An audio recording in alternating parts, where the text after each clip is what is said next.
Security! Remove this vagrant immediately! Rebecca Miller snatched the sanitizer bottle from her desk. Without warning, she sprayed it directly into David Thompson's face. David flinched, wiping his eyes. The antiseptic burned. "You're contaminating our lobby!" Rebecca's voice dripped with disgust. She jabbed her manicured finger toward the exit like he was vermin. David hadn't even spoken a word. Guests froze in horror. A businessman's coffee cup trembled in his hand. A young woman's phone captured everything, her mouth agape. Security Chief Steve Wilson stormed forward, hand on his radio. "Sir, you need to leave, now." David's voice stayed impossibly calm despite the stinging. "I have a reservation." Rebecca's laugh was cruel, theatrical. "Sure you do, sweetie." The marble lobby buzzed with shocked whispers and clicking cameras. The sanitizer's sharp smell hung in the air like evidence. Have you ever been judged by your appearance before anyone knew who you really were? The sanitizer still stung David's eyes as Rebecca Miller circled him like a predator. Her heels clicked against marble with each deliberate step. "Look at this," she announced to the growing crowd. "Another scammer trying to con his way into our penthouse suites." David pulled a handkerchief from his jacket pocket, dabbing his face with quiet dignity. The gesture revealed a flash of platinum, his American Express black card, before disappearing back into the expensive wool. "I'm not trying to con anyone," David said evenly. "I have a confirmed reservation under Thompson." Rebecca's eyes rolled so hard they nearly disappeared. "Thompson? How original." She turned to the audience like a performer. "They always use generic American names." A hotel guest shifted uncomfortably. Others leaned in closer, phones raised. Janet Davis, the assistant manager, materialized at Rebecca's side. Her smile was predatory. "What seems to be the problem here?" "This gentleman," Rebecca emphasized the word with dripping sarcasm, "claims he belongs in our hotel." "Look at him, Janet. Does he look like our typical clientele?" David's phone buzzed.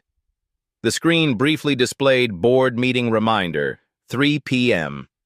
He silenced it with practiced calm. "Sir," Janet's voice carried false concern, "perhaps you're confused about your hotel? There's a Motel 6 about 3 miles down." "I'm not confused." David's tone remained steady. "My reservation confirmation is right here." He reached for his phone again. Rebecca immediately stepped back, hand flying to her chest in theatrical alarm. "Janet!" "He's reaching for something." The lobby tensed. A child tugged his mother's sleeve, sensing danger without understanding why.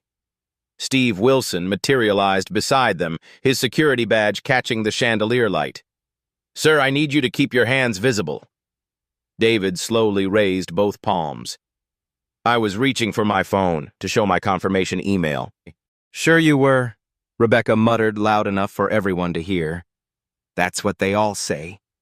A woman near the concierge desk began live streaming on Instagram. Her whispered commentary floated across the marble expanse. "This is insane, you guys. They're treating this man like a criminal for literally existing in their lobby." The viewer count climbed rapidly. 12 viewers, 25, 53. David noticed the stream but said nothing. His expression remained unreadable. "Ma'am," he addressed Rebecca directly, "I understand there may be confusion. Could we perhaps resolve this at the front desk? Privately?" Rebecca's laugh was sharp as broken glass. "Privately. So you can spin some sob story about discrimination." She turned to her growing audience. "This is exactly how they operate, folks. They create scenes, then cry victim when decent people protect themselves." A first-class airline boarding pass peeked from David's jacket pocket Delta One, ATL to LAX. Well, the tiny detail went unnoticed except by the Instagram live streamer, whose camera caught everything. "Oh my God," she whispered to her phone. "Did you guys see that ticket?" This doesn't add up. Janet Davis stepped closer to Rebecca, their alliance solidifying. "Should I call the police?" This feels like a potential threat situation. Threat? David's eyebrows rose slightly. I've made no threats.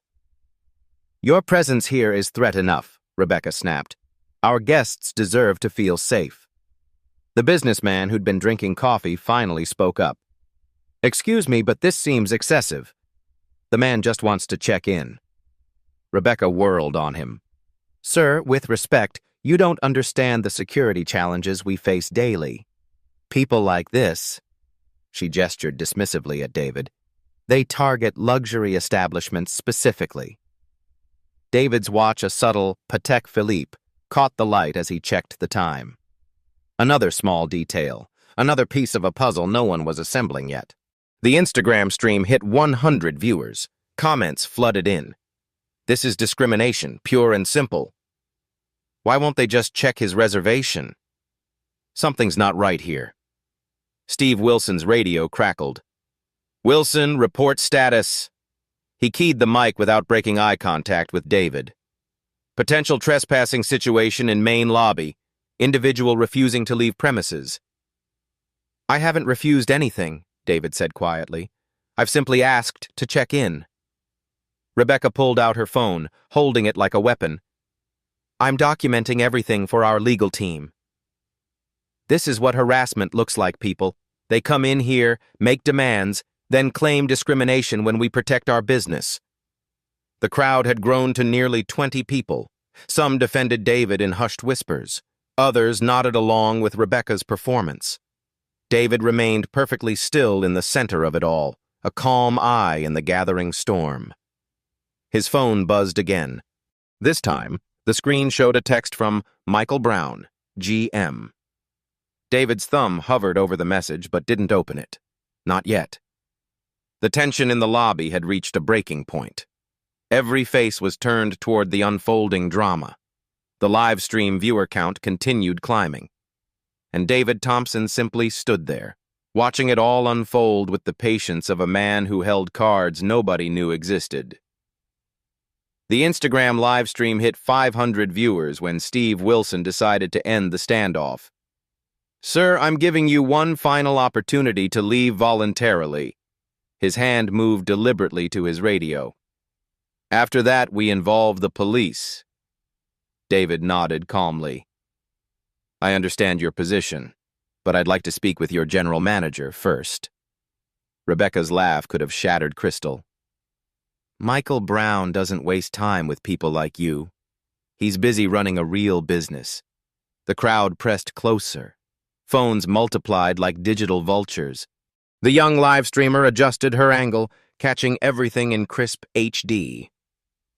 This is absolutely wild, she whispered to her audience.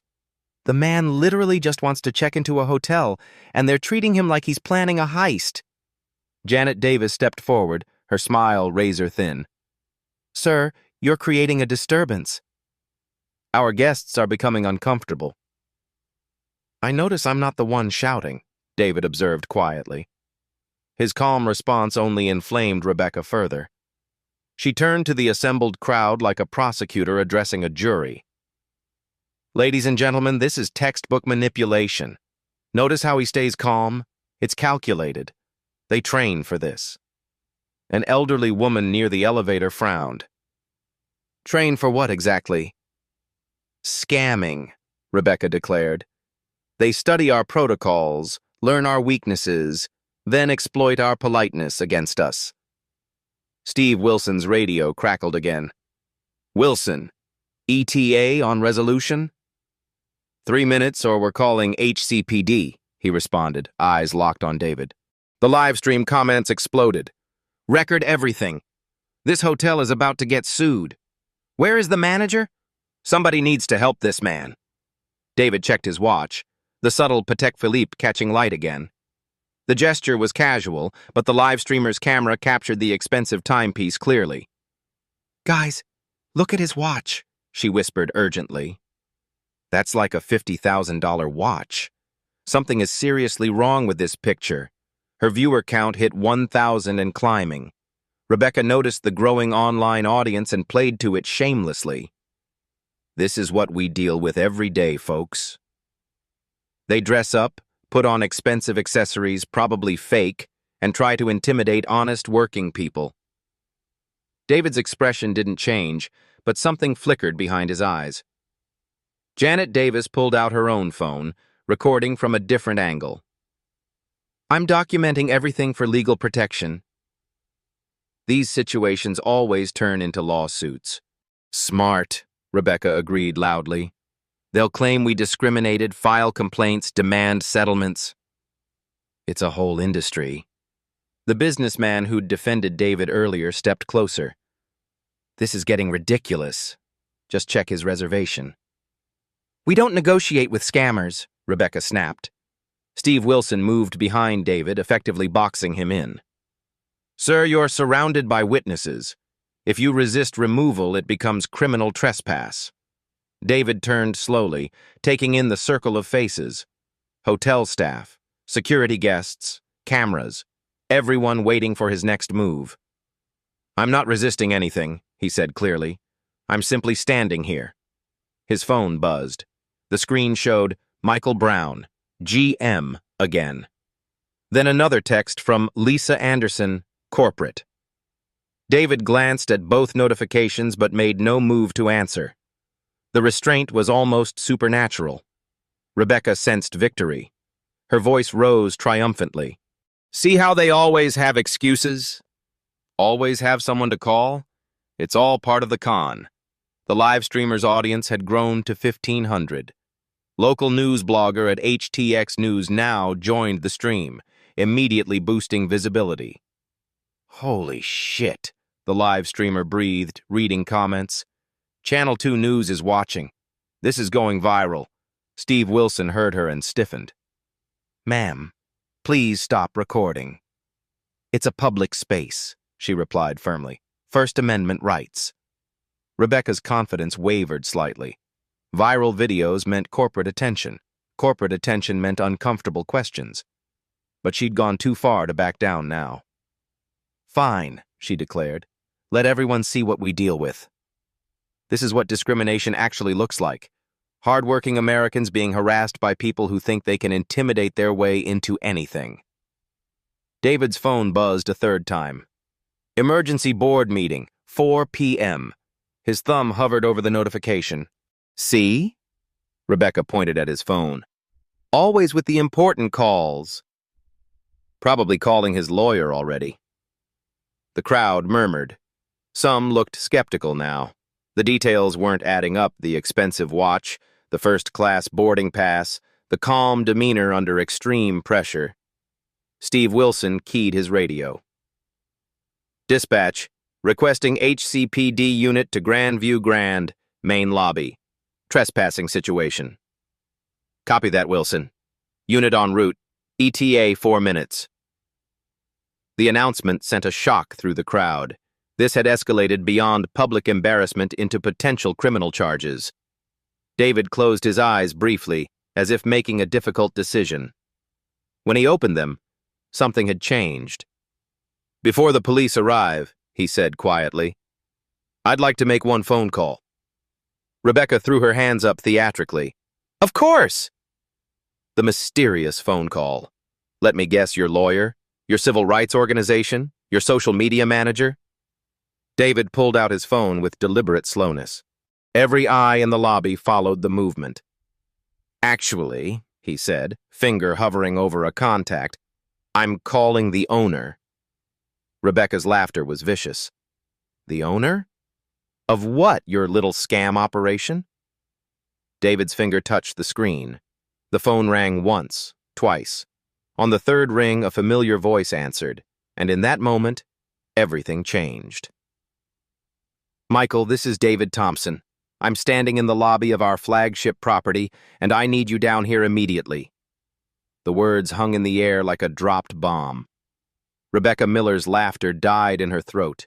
Her eyes darted between David's phone and his face, confusion replacing confidence. "Who did he just call Michael?" someone whispered. The live streamer's camera zoomed in on David's expression. 1,500 viewers became 2,000. Comments flooded the screen faster than anyone could read. "Michael Brown here. came the voice from David's phone, clear enough for nearby guests to hear. "Sir, is everything all right?" "I wasn't expecting." "Everything is not all right," David interrupted calmly.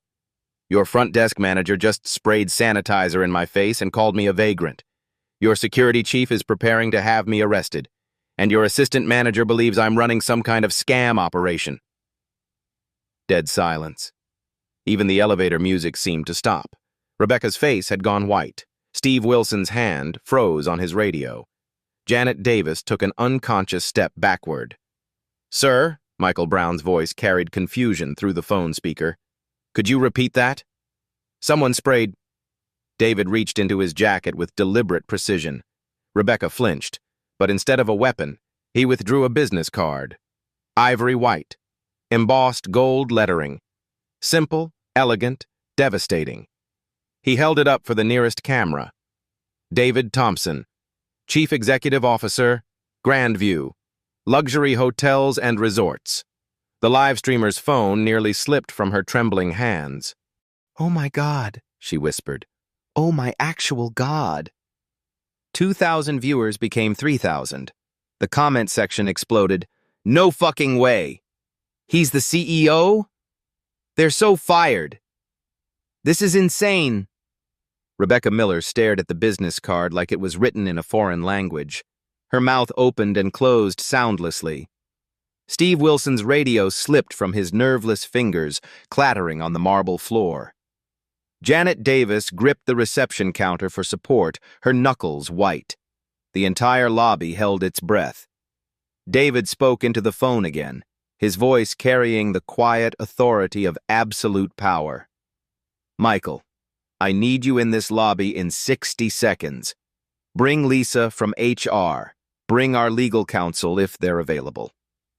"Yes, sir. Right away, sir. Jesus, I'm so sorry, Mr. Thompson. I had no idea you were—" 60 seconds, David repeated, and ended the call. The silence stretched like a taut wire. Rebecca found her voice first, though it cracked with panic. This has to be fake. Anyone can print business cards. This is part of the scam." But her words lacked conviction. The expensive watch wasn't fake. The first-class boarding pass wasn't fake. The platinum credit card wasn't fake. And the phone call to Michael Brown, their general manager, had been very, very real. David pocketed his phone and looked directly at Rebecca. When he spoke, his voice carried new weight. "Ms. Miller, in the 18 months since I purchased this property, I've visited dozens of our locations. I've stayed in our hotels, eaten in our restaurants, used our services, always quietly, always observing." Rebecca's breathing became shallow. "I've seen excellent hospitality. I've seen minor problems that needed correction, but I have never in 23 properties across 6 states seen anything like what I've witnessed here today." The live stream hit 4,000 viewers. Local news alerts started pinging across Houston phones. Steve Wilson bent to retrieve his radio with shaking hands. David continued, his tone remaining conversational despite the devastation in his words. "This hotel generates $276 million in annual revenue. 23% of our corporate profits flow through this single location." Numbers. Real, specific, devastating numbers that no scammer could fake. "Our insurance policies contain strict anti-discrimination clauses. Federal civil rights violations void coverage entirely. The potential liability for today's incident, captured on multiple cameras and broadcast live to thousands of viewers, exceeds $50 million. Janet Davis made a small, wounded sound. The elevator chimed. Michael Brown emerged at a dead run, his usually perfect hair disheveled. Behind him, a woman in a sharp business suit, presumably Lisa from HR, struggled to keep pace in heels. They spotted David immediately. Michael's face went through several expressions in rapid succession: confusion, recognition, horror, and finally, abject terror. "Mr. Thompson," he breathed, approaching like a man walking to his execution. Sir, I am so profoundly sorry. I had no idea you were in the building. If I had known... If you had known, your staff would have behaved professionally, David finished quietly. The question is, why they don't behave professionally when they think no one important is watching. Michael Brown looked like he might vomit. Lisa Anderson introduced herself with visible nervousness. Mr. Thompson, I'm Lisa Anderson, corporate HR. We need to discuss immediate remediation procedures. We will, David agreed. But first, I believe Ms. Miller has something to say. All eyes turned to Rebecca, who stood frozen behind the reception desk like a deer in headlights. The live streamer adjusted her angle to capture Rebecca's face clearly. 4,000 viewers waited. Rebecca's voice was barely a whisper. How was I supposed to? No, David supplied gently. You weren't supposed to know who I am, Ms. Miller. You were supposed to treat every guest with basic human dignity regardless of who they are. The words landed like physical blows. But Rebecca tried again, grasping for any lifeline. You weren't dressed like... you looked... I looked like what, exactly? The question hung in the air, unanswerable without revealing the ugly truth everyone already knew.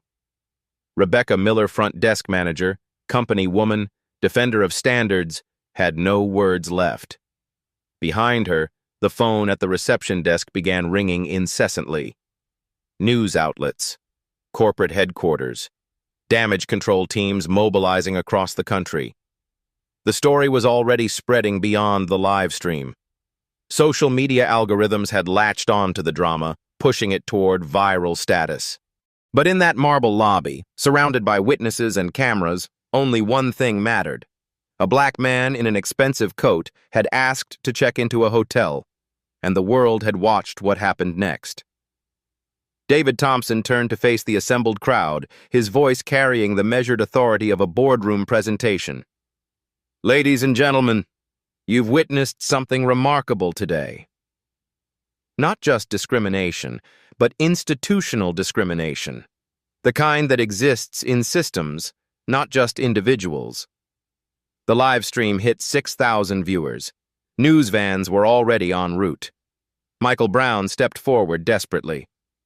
Mr. Thompson, perhaps we could handle this privately. Privately? David's eyebrow arched. Ms. Miller made this very public when she sprayed sanitizer in my face and called security. We'll finish it publicly. Rebecca Miller clutched the reception counter, her knuckles white. Please, I have children. I need this job. I made a mistake, .. You made a choice, David corrected calmly. Multiple choices, each one captured on camera and broadcast to thousands of people. Lisa Anderson fumbled with her tablet, pulling up damage control protocols. Sir, we have standard procedures for incidents like... There are no standard procedures for this, David interrupted, because this should never happen. He turned back to the crowd, his voice carrying new weight. Grandview Luxury Hotels generates $1.2 billion annually across 23 properties. We employ 12,000 people. We serve over 2 million guests each year. The numbers hit like hammer blows. Real, specific, undeniable. This single property, your flagship Houston location, represents $276 million in yearly revenue. Nearly a quarter of our entire corporate profits flow through this lobby. Steve Wilson's face had gone ashen. Janet Davis pressed herself against the wall as if trying to disappear.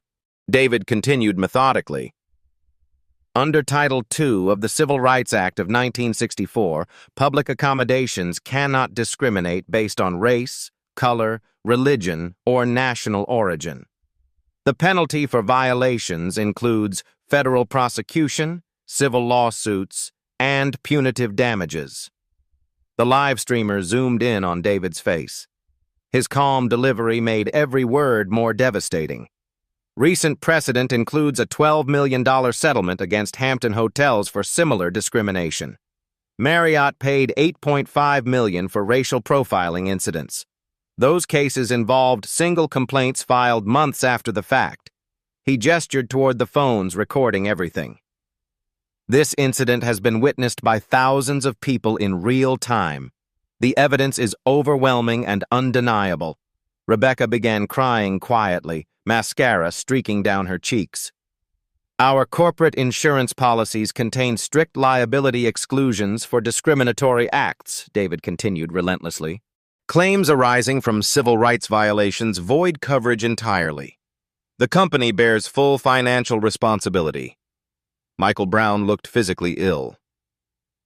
Sir, what can we do to— You can listen, David said firmly, because I'm offering 3 options, and you have exactly 5 minutes to choose. The crowd pressed closer. The live stream comments moved too fast to follow. Option 1. Immediate termination of all staff involved, public apology video, voluntary cooperation with federal investigation, estimated cost, $2 million in legal fees, settlements, and reputation management. Rebecca's sob echoed through the marble space. Option 2, full corporate discrimination audit across all 23 properties, mandatory bias training for 12,000 employees, implementation of new monitoring systems, and establishment of a discrimination response protocol. Estimated cost, $15 million annually. Lisa Anderson's tablet slipped from her shaking hands. Option 3. We let the federal investigation proceed naturally. EEOC files formal charges. Justice Department reviews our hiring practices. Civil rights organizations file class action suits on behalf of previous victims. David's voice dropped to barely above a whisper, making everyone strain to hear. Estimated cost, bankruptcy. The word hung in the air like a death sentence. Steve Wilson sank into a lobby chair, his head in his hands. I built this company from nothing, David continued quietly. Started with a single motel in Atlanta 25 years ago. Worked 16-hour days, slept in the office, reinvested every penny. His eyes swept the crowd. I built it to prove something. That excellence has no color. That hospitality means treating every human being with dignity. That success comes from serving others, not excluding them. The live streamer wiped tears from her eyes, still recording. Today, my own employees taught me a different lesson. They showed me that systems I created, policies I wrote, values I embedded in corporate culture, none of it matters if the people implementing them don't share those values. Rebecca Miller's crying grew louder. Ms. Miller, David addressed her directly, you didn't just discriminate against me. You discriminated against every black guest who ever approached that desk with uncertainty, every Latino family who wondered if they'd be welcome, every immigrant who worried their accent might mark them as other. His voice remained steady, but the words cut deep. You didn't see a scammer or a threat. You saw someone who didn't fit your mental image of what success looks like, and you decided they didn't belong. Michael Brown stepped forward. Mr. Thompson, if you'll give us a chance to make this right. I'm giving you exactly that chance, David replied. But understand the stakes. This video has been seen by thousands of people. It's spreading across social media platforms as we speak. News outlets are already calling. Lisa Anderson's phone buzzed continuously with incoming calls. Your response in the next 5 minutes will determine whether Grandview Hotels becomes a case study in corporate accountability or corporate failure. He checked his watch, the Patek Philippe that had seemed so out of place moments ago. You have 4 minutes and 30 seconds left. The lobby fell silent except for the sound of Rebecca's quiet sobbing and the distant hum of traffic through the glass doors.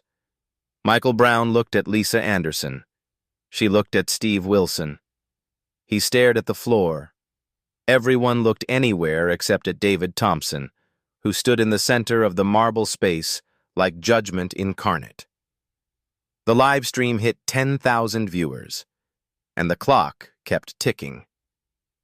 4 minutes, David said softly. In boardrooms across America, emergency meetings were being called. Crisis management teams were assembling. Stock prices were being monitored. But in the lobby of Grandview Grand Hotel, time was running out on 25 years of building something that could be destroyed in 25 minutes. "What's it going to be?" David asked. The question hung in the air like smoke. And somewhere in the distance, sirens wailed as news vans raced toward downtown Houston, drawn by the digital wildfire spreading across social media platforms faster than anyone could contain.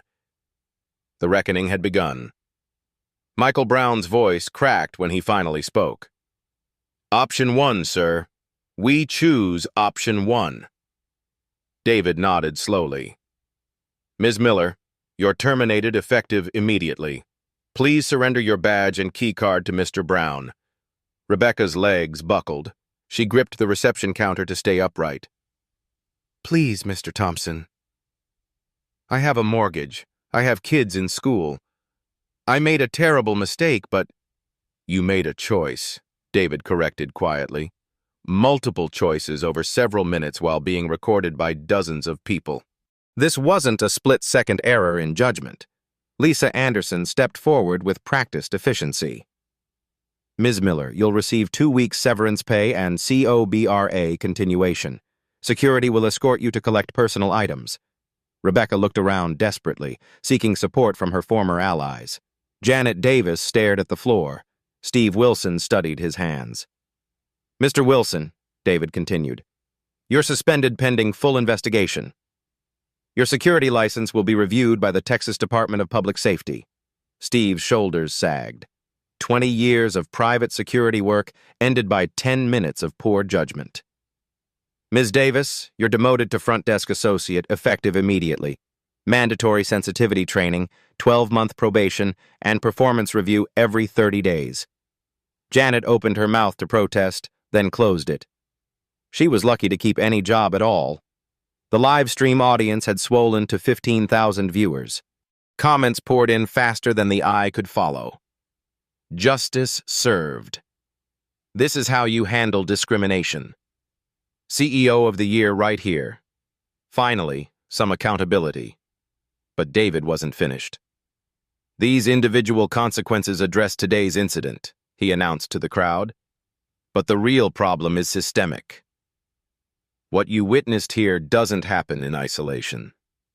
He turned to Michael Brown. "How many discrimination complaints has this property received in the past 18 months? Michael's Adam's apple bobbed. I'd have to check the files." "I'll save you the trouble. 17 formal complaints, 43 informal ones logged through customer service, all dismissed or downplayed. The numbers hit like physical blows." Lisa Anderson pulled up files on her tablet with shaking hands. "Sir, we follow corporate protocol for complaint resolution." "Corporate protocol failed," David interrupted. "Because corporate protocol was designed to minimize liability, not eliminate discrimination." He addressed the crowd again, his voice carrying new authority. "Effective tomorrow, Grandview Hotels will implement comprehensive reform across all 23 properties." The announcement sent ripples through the watching crowd. First, zero-tolerance discrimination policy. Any employee engaging in discriminatory behavior faces immediate termination. No warnings, no second chances. Rebecca Miller's quiet sobbing provided soundtrack to the pronouncement. Second, anonymous reporting system accessible to both guests and employees. Independent third-party investigation of every complaint within 72 hours. David's phone buzzed with incoming calls from corporate headquarters, but he ignored them all. Third, mandatory bias training for all employees, from housekeeping to senior management. Monthly refresher courses, quarterly assessments.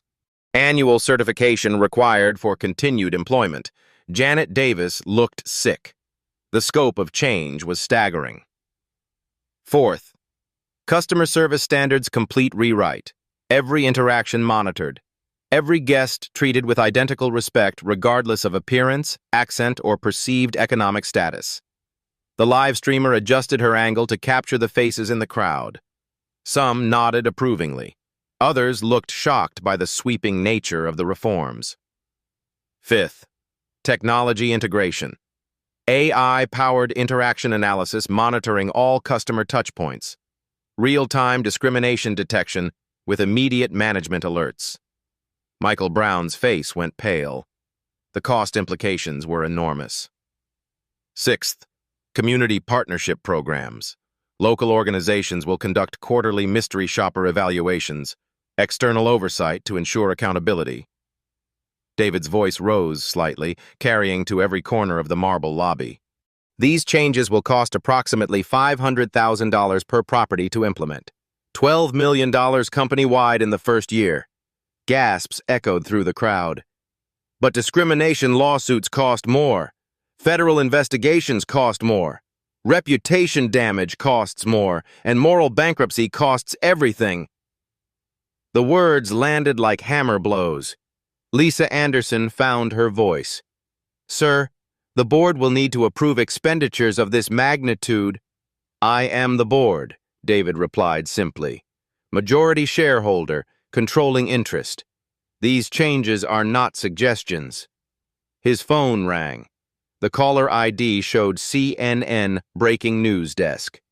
He declined the call without hesitation. Mr. Brown, you have 48 hours to begin implementation. Ms. Anderson, I want preliminary bias training protocols on my desk by Friday. Both executives nodded mutely. David turned back to the assembled crowd, many still recording on their phones. To our guests who witnessed this incident, I apologize. You came here expecting hospitality and instead saw discrimination. That failure is mine as the owner of this company. His words carried genuine remorse. To the staff members who participated, your actions today don't just reflect on you personally.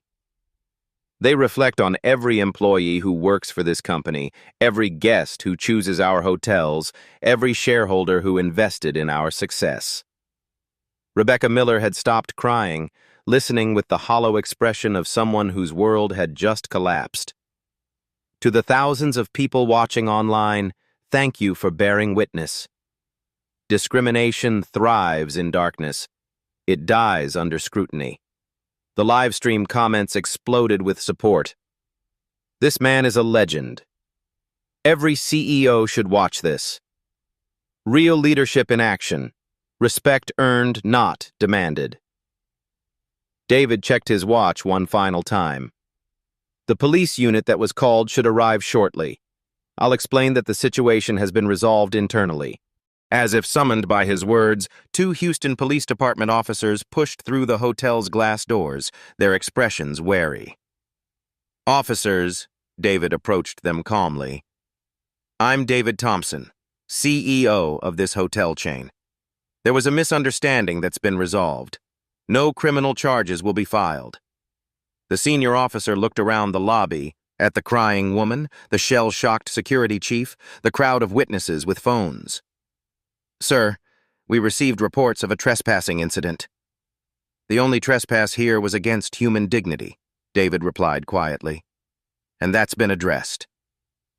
The officers exchanged glances, clearly preferring to avoid whatever complicated situation they'd walked into. We'll file a report of unfounded complaint, the senior officer decided. Have a good day, sir. As the police departed, David's phone buzzed with a text from his assistant. Every major news outlet is calling. Stock price up 3% on discrimination response news. Board wants emergency meeting. David silenced the phone again. He had one more announcement to make. Ladies and gentlemen, systemic change requires sustained commitment, not just dramatic gestures.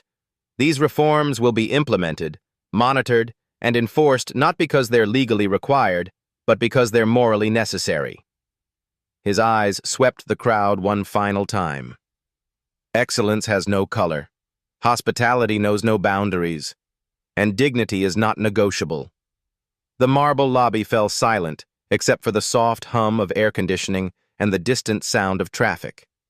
Rebecca Miller was escorted toward the elevator by security. her career at Grandview Hotels ending the same way it had nearly destroyed David's day, with judgment based on appearance rather than substance. But this time, justice had cameras rolling, and the whole world was watching.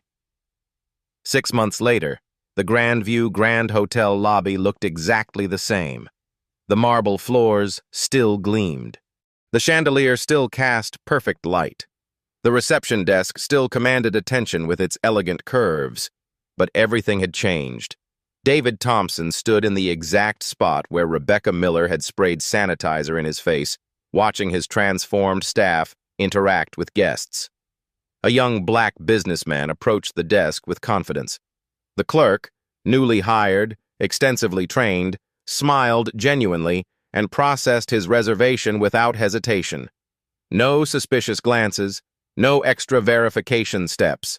No subtle bias disguised as procedure. Just hospitality. The viral video had been watched 57 million times across all platforms. It sparked congressional hearings on discrimination in public accommodations. 3 states passed stronger civil rights enforcement laws. The Harvard Business School now used the incident as a case study in crisis leadership. But the real victory wasn't measured in views or legislation.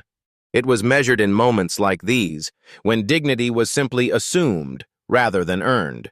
David's phone buzzed. A text from Michael Brown. 0 discrimination complaints across all properties for 127 consecutive days. Employee satisfaction up 34%. Guest loyalty scores at record highs. The numbers told a story of transformation that went far beyond corporate policy. Behind the reception desk, Janet Davis, now 6 months into her probation, helped an elderly Latino couple navigate their reservation. Her Spanish was improving. Her attitude had been completely rebuilt from the ground up. People could change, systems could change, but only when consequences were real and accountability was absolute. The anonymous reporting app had logged over 3,000 submissions in its first 6 months. Most were positive feedback about improved service. The few discrimination complaints were investigated within hours, not months. Transparency bred trust. Trust bred excellence. David's reflection was interrupted by approaching footsteps. A young woman with a phone, the same live streamer who had captured everything that day. Mr. Thompson? I'm Sarah Chen from Channel 2 News. We're doing a 6-month follow-up story. Could we get a quick interview? David smiled. Of course. But let's talk over there, away from the front desk. They're busy serving guests. As they walked toward the seating area, Sarah activated her camera. Mr. Thompson, 6 months ago, this lobby was the scene of a viral discrimination incident. How has your company changed? David considered the question carefully. Sarah, the real change wasn't in our policies or procedures. It was in our commitment to treating every human being as if they matter. Because they do. He gestured toward the bustling lobby. We invested $12 million in bias training, monitoring systems, and cultural transformation. But the most valuable investment was in accountability. When behavior has real consequences, people make better choices. Sarah nodded. Critics say your response was too harsh, that Ms. Miller lost her career over one mistake. Ms. Miller made dozens of choices over 15 minutes, David replied quietly. Each one recorded, each one deliberate. The harshness wasn't in the consequences, it was in the original actions. His voice carried no anger, only certainty. We don't build better companies by excusing bad behavior. We build them by demanding excellence from every person, every day. The camera captured his calm authority, the same presence that had transformed chaos into justice 6 months earlier. What advice would you give to other CEOs facing similar situations? David's answer was immediate. Listen more than you speak. Act faster than you think. And remember that your company's values are only as strong as your weakest moment. As Sarah wrapped the interview, David's phone lit up with a familiar notification. Another viral video was trending this time, showing a hotel manager in Phoenix defending a Muslim family against harassment from other guests. The caption read, "This is how it's done." Hashtag Grandview, standard hashtag dignity for all. The ripple effects continued spreading. That evening, David stood on his office balcony overlooking downtown Houston.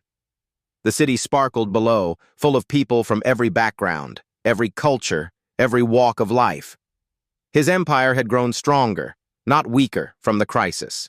Stock prices reached record highs. Booking rates increased across all demographics. Employee retention hit all-time records. But the real measure of success wasn't financial. It was knowing that tomorrow, when a young black woman approached any Grandview reception desk, she'd be welcomed without question. When an immigrant family with accented English needed help, they'd receive patience and kindness. When anyone who looked different, sounded different, or came from different circumstances sought hospitality, they'd find it. That was the true legacy of 15 minutes that changed everything. David's phone buzzed one last time. An email from a college student in Detroit. "Mr. Thompson, I saw your video and decided to major in hospitality management. I want to build hotels where everyone belongs. Thank you for showing me what leadership looks like." He smiled, saving the message with hundreds of others like it. True power wasn't about commanding respect through fear or status. It was about creating systems where respect was simply given, freely and equally, to every human being. The marble lobby 20 floors below continued its quiet work of hosting humanity in all its diversity. The night shift staff trained, monitored, and held accountable carried forward the mission that had emerged from chaos. Excellence had no color. Hospitality knew no boundaries. Dignity was not negotiable. And the whole world was still watching, learning that justice didn't require violence or revenge. It only required the courage to do what was right when everyone was looking, and the commitment to keep doing it when they weren't. Have you ever witnessed discrimination and wondered if you should speak up? Share your story in the comments below. Every voice matters in creating change. If this story moved you, share it with someone who needs to see that dignity wins when good people refuse to stay silent. Subscribe to Beat Stories for more powerful narratives of ordinary moments that reveal extraordinary character. Because the world needs more leaders who choose justice over comfort, truth over convenience, and humanity over everything else. Your voice, your share, your subscription to Beat Stories, they all matter in building a world where everyone belongs. Every time someone stands up, speaks out, or refuses to be erased, a new story is born. At Beat Stories, we archive that courage. Subscribe now and help us keep these moments alive, because the more we share them, the harder they are to ignore.